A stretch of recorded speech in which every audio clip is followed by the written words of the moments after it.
après avoir précisé en quoi consistait le concept spinoziste de puissance, après avoir précisé pourquoi nous avons insisté sur cette définition, qui vient compléter la définition bodinienne de la souveraineté, c'est de là que nous étions partis. Il s'agit de comprendre en quoi consiste la souveraineté, pour comprendre ce que la doctrine socialiste en a fait, pour comprendre ce que Wang Runing, lecteur de Jean Bodin, en a fait. Bon, alors aujourd'hui, je vous propose de continuer cette analyse de la puissance, du concept de puissance, qu'on peut déceler dans le vocabulaire de Xi Jinping dans ses discours officiels. On y décèle clairement un indice de cette réflexion vitaliste sur la puissance. À côté d'une liste de termes indécidables et qu'on pourrait traduire aussi bien par pouvoir que par puissance, tels que, par exemple, le terme Zhuquan, qu'on peut traduire par puissance, ou pouvoir, ou souveraineté, ou Zhuangda, pour parler de la puissance ou du pouvoir militaire, ou d'autres adjectifs courants tels que Li Zheng, ou Tianquan, ou Quanli, ou Shili, Weiquan, Xiong, etc.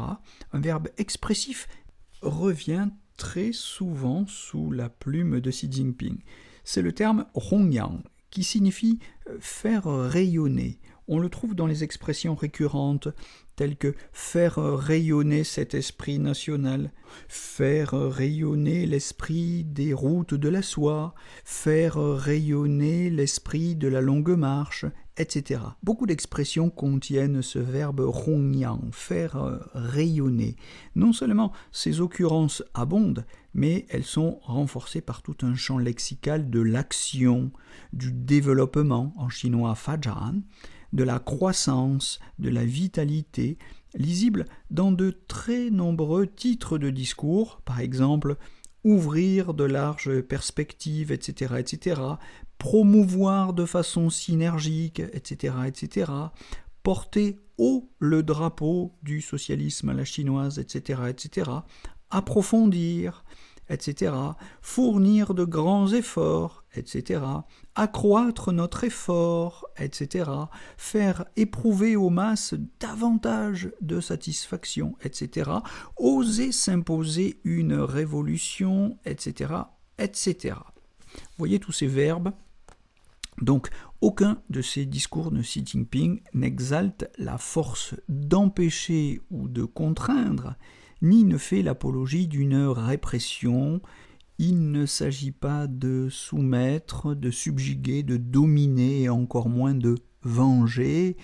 Il ne s'agit pas de réagir, d'être affecté passivement, comme dirait Spinoza, mais toujours d'agir. Non pas réagir, mais agir, c'est-à-dire être soi-même cause adéquate des effets produits. Pour parler en langage spinoziste,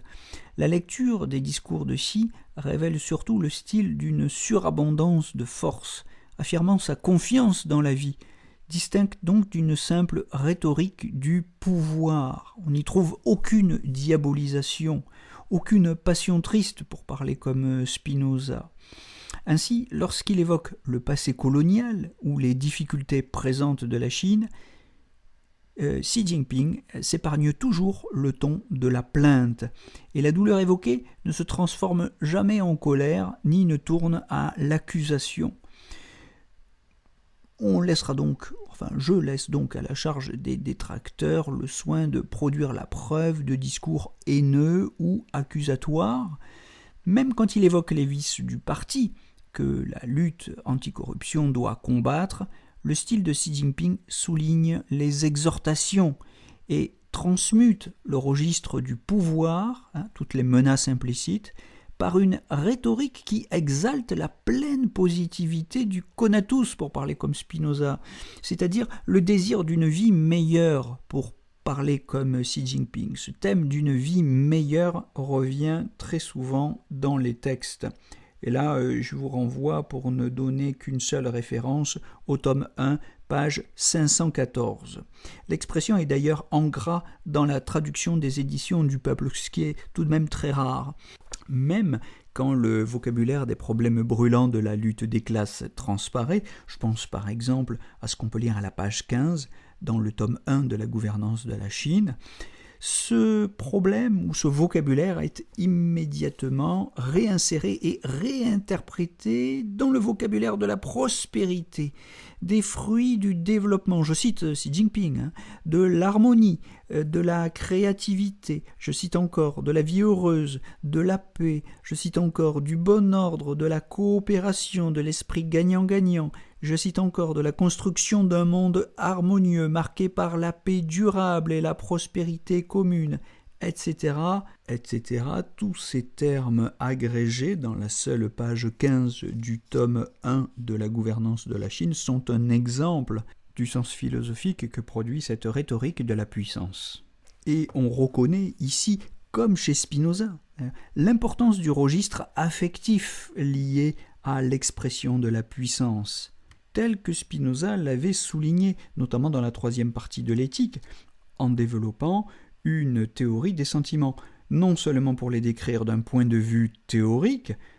ils sont corrélés à des variations qu'ils permettent de diagnostiquer, mais aussi parce que, d'un point de vue pratique, ces sentiments produisent des effets quasi thérapeutiques, individuels et collectifs, contribuent au but que vise la puissance activement ou passivement, selon qu'elle augmente ou qu'elle diminue. Vous vous souvenez que Spinoza définit la joie comme une augmentation de la puissance et la tristesse comme une diminution de la puissance. Bon, je cite Spinoza, Éthique 3, définition de « Je dis, dit Spinoza, que nous sommes actifs lorsque, en nous ou hors de nous, il se produit quelque chose dont nous sommes la cause adéquate, c'est-à-dire lorsque de notre nature il suit en nous ou hors de nous quelque chose que l'on peut comprendre clairement et distinctement par elle seule. Mais je dis au contraire que nous sommes passifs lorsqu'il se produit en nous quelque chose, ou que de notre nature suit quelque chose dont nous ne sommes que la cause partielle. » Ce propos est très important et permet de comprendre pourquoi le haineux accuse le monde, tandis que le joyeux, et vous vous souvenez que Xi Jinping, celui qui toute sa vie jusqu'à ce qu'il soit nommé premier secrétaire du parti, avait signé ces articles « Zhexing, le philosophe joyeux », le joyeux, c'est celui qui choisit d'être la cause adéquate des discours et des actes qu'il produit. Alors à tous les sinologues professionnels tels que Alice Ekman, Emmanuel Lenko, etc., qui voient dans le discours chinois ou sa stratégie une volonté de vengeance, une haine quelconque, eh bien je dis montrez-moi les textes, montrez-moi les signes qui le prouvent. Voyez qu'ici je me livre à un exercice d'explication de texte de la page 15 du tome 1 de la gouvernance de la Chine, j'aurais pu en prendre d'autres, et je n'y trouve aucune trace de ce que Spinoza pourrait appeler des passions tristes, en dépit du rappel des traumatismes qu'a vécu la Chine, il n'y a dans le discours actuel de ses gouvernants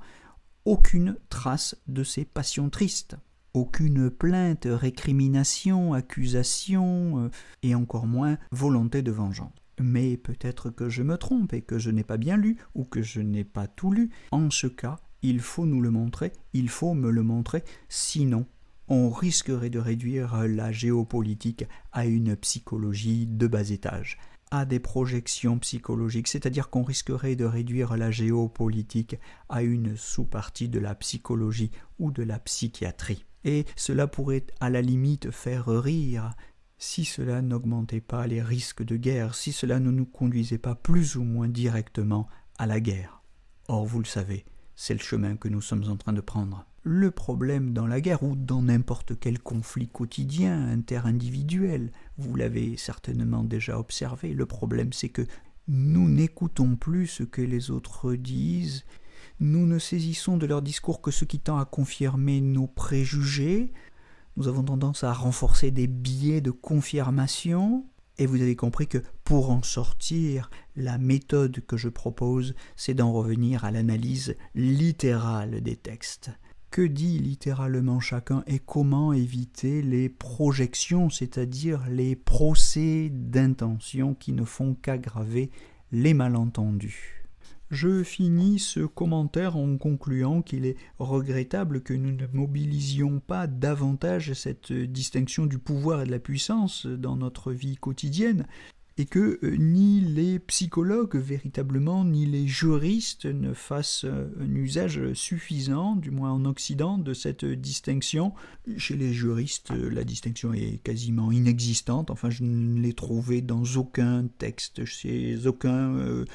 juriste ni philosophe du droit. Je n'ai trouvé dans la littérature du droit constitutionnel aucun commentaire juridique qui évoque cette distinction, dont vous commencez pourtant, j'espère, avoir la pertinence pour définir la politique et pour comprendre les rapports conflictuels qui opposent les hommes. Bon, je vous propose de nous retrouver très vite pour parler notamment de l'originalité de ce style de Xi Jinping par rapport à celui de ses prédécesseurs en ce qui concerne l'affirmation de la puissance et le refus des passions tristes en politique. Belle journée à tous en attendant.